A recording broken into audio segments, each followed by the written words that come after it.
جەژن ئیساڵ دوو جەژنن بە هەستên جودا بکەن و dilekî xweş ev cêwî pêşwaziya cejna qurbaniyê dikin. Dîlan û Şîlan cêwiyên 18 salî bi pileyên bilind ezmûna Bekkeloriya derbas kirin. Tevî govayrosa korona zehmetî li pêşxwendina wan çêkirin û bi sedema wê demeke dirêj ji dibistanên xwe dûr man, lê tevî wilo jî wan 236 pile ji 240 pileyan tomar kirin.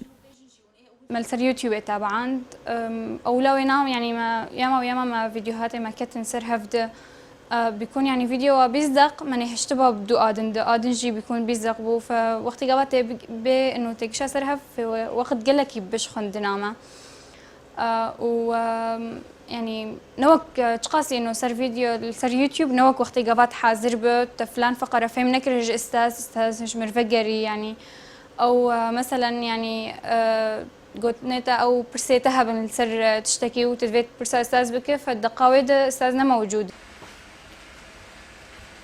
دیلان گویا یەکەمە li ser dibistana xwe dibêje tevî got ez her sal yekemim lê kêfa serkeftina Bekkeloriya ji hemû kêfan cuda ye. Xewna her du keçên bajarê Qamişlo got pizîşkiyê li zanîngeha Şamê bixwînin. Niha û piştî got gava yekem ji xewna xwe pêk anîn ew dibêjin kêfa serkeftinê ji her hestî xweştir e. على المدى القريب انه امهرن جامعة خو وهرن تحضيري ان شاء الله وتختورتي خو بداوي بكن وعلى المدى البعيد احلام من وليدني شهني والله انه ازو شي انا متخوز انه وقت بين مستشفى كش حالي خو بكن بنافي مهلده ولو اري والله Ji bertinebûna dibistanên hikûmetê li piraniya bajarên Rojavayê Kurdistanê, şagirtan ezmûnên xwe bi tenê li bajarê Qamişlo û Hesekê derbas kirin.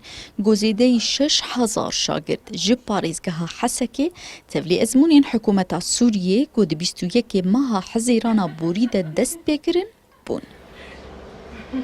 Tevî hemû zehmetiyên xwendinên îsal û rawestandina dibistanan ji ber vayrosa korona lê rêjeya serkeftinê li parêzgeha Hesekê gihîşt 630 ji sedî.